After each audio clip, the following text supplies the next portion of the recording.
Dual swords are kind of broken in this game.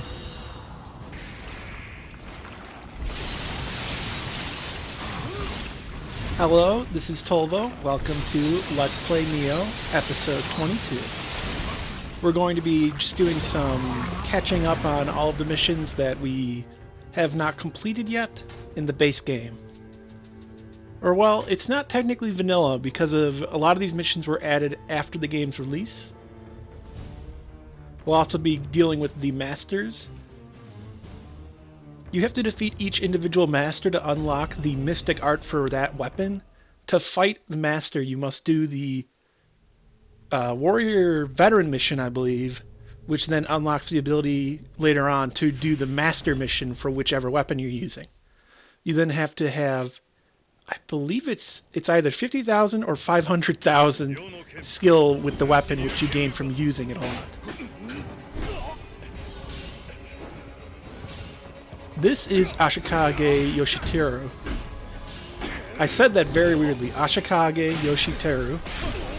He was the 13th shogun. He was assassinated by Matsunaga Hisahide, very famously. That was what led up to the events that caused Nobunaga to have to fight for Ashikage Yoshiaki, his brother. Not Nobunaga's brother, Ashiteru's brother, or Yoshiteru's brother. So many names to keep up on. But he was very famously the swordsman shogun.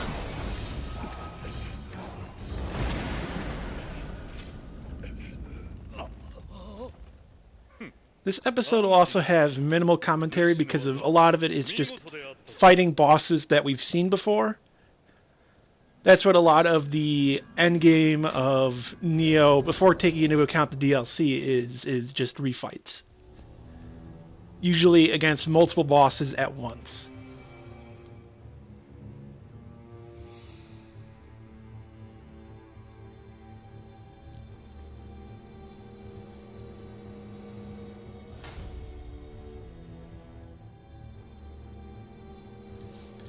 Let's talk about perhaps the most famous wielder of two swords at once in history, in Japanese history at least, but I think in history in general too, Musashi, the fencing and duel master Musashi. At a young age, he allegedly took a stick and challenged a samurai and beat him to death with it. That was considered his first duel. He did take part in the Battle of Sekigahara. That was his first battle, like an actual open battle.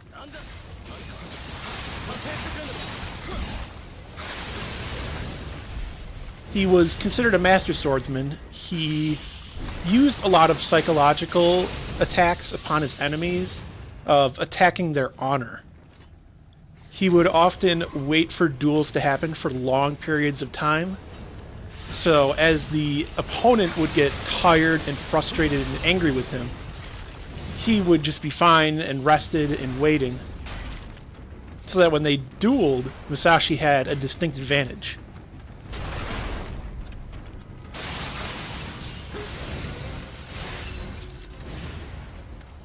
You can read a lot about his techniques in the book that he wrote, the Book of Five Rings.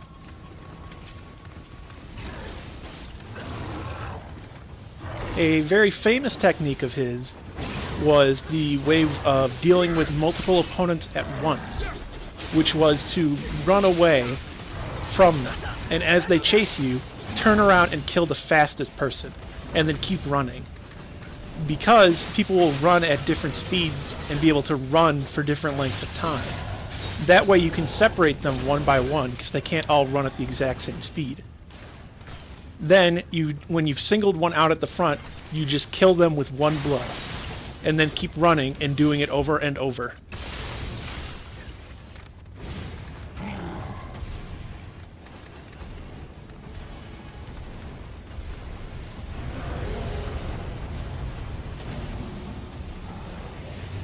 It's probably no secret by this point, but this mission, that youth right there that's still fighting at Sekigahara against all of these demon and yokai, is actually Musashi, when he was young. Musashi lived to a very old age. He eventually retired and became a monk. It was during this time that he wrote the Book of Five Rings, detailing all of his tactics and plans and battles.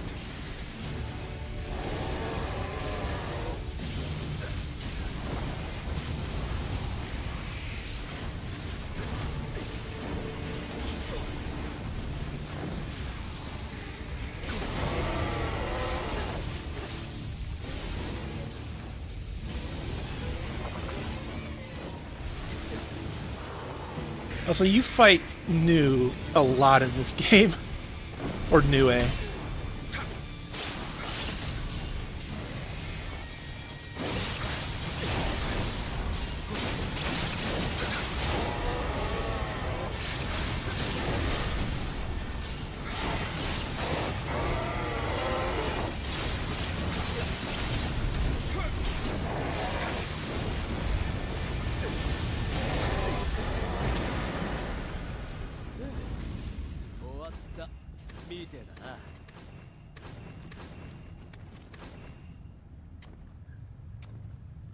助けてくれてありがとな。俺は竹蔵。あんたの剣見事だったぜ。俺もあんたみたいになれるよう修行に励むことにするよ。これは礼だ。もらってくれ。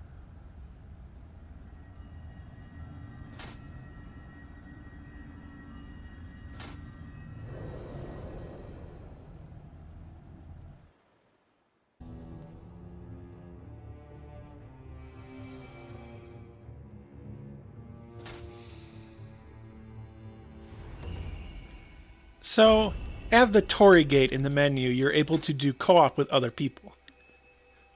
There are random encounters, which is you trying to be summoned into the world of others to help them out with missions. There's also Yokai Realm, which is what I'm doing here. In Yokai Realm companionship, for doing that in co-op, you go into a mission that's selected, you have a bar, every time you die it goes down. You can revive yourself, but that costs a part of the bar. Your ally can revive you, and if they're fast enough, it'll only take up a minimal amount of the bar. In this mode, you're plopped into a mission, and you cannot just simply go to a shrine and sit there, or when you die, you do not go back to the shrine and restart.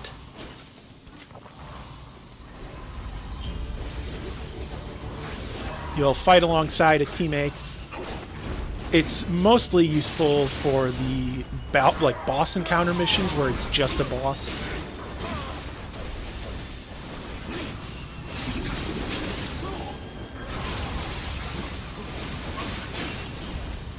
At least that's mostly what I use it for. You can end up playing with people who are of various degrees of level. You can select specific missions you want to do, have it be random. You can even go into the abyss with this.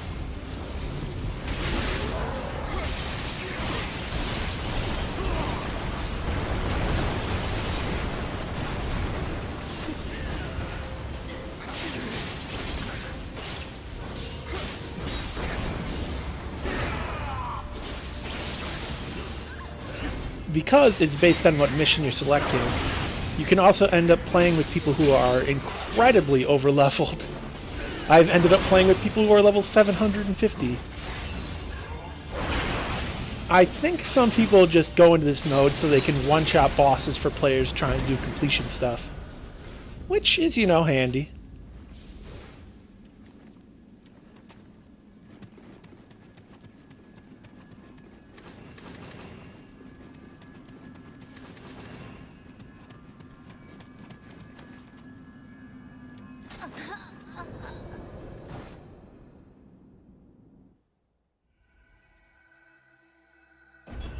The rest of this episode will be without commentary because there's not really a whole lot for me to talk about.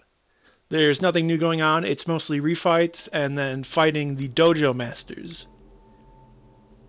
I will see you in the next episode of Let's Play Nioh, episode 23.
覚悟を。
相変わらず強いの。いや、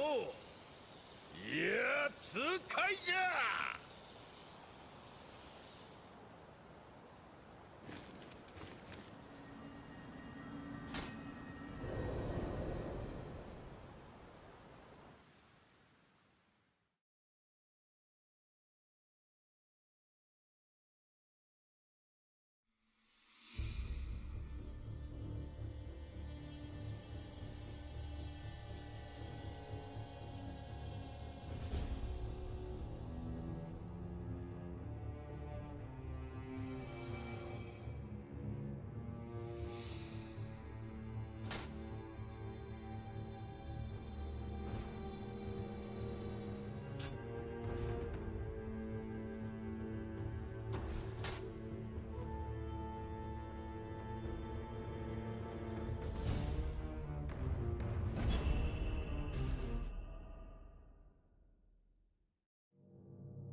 捨てたものではないな。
まさか我が操術を任すとは。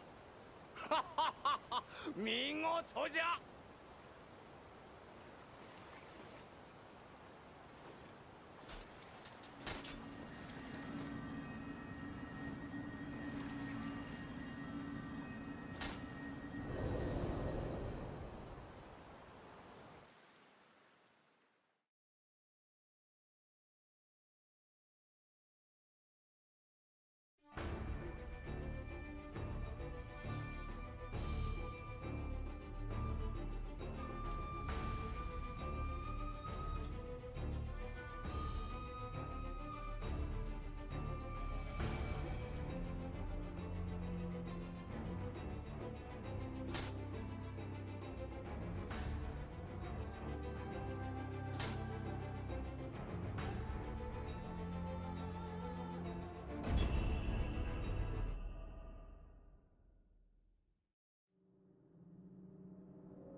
なたの金時が武芸北斗五郎次郎。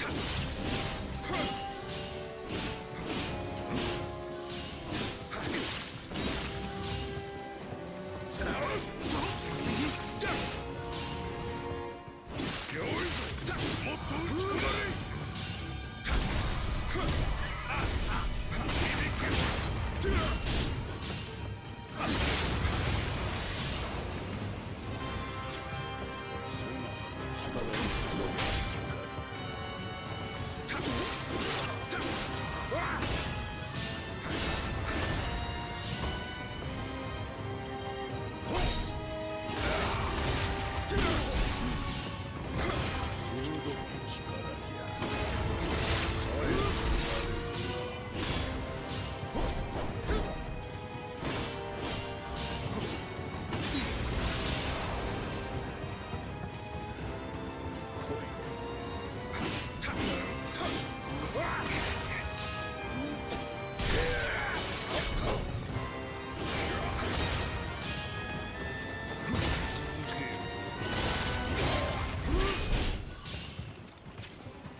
あっぱれなり。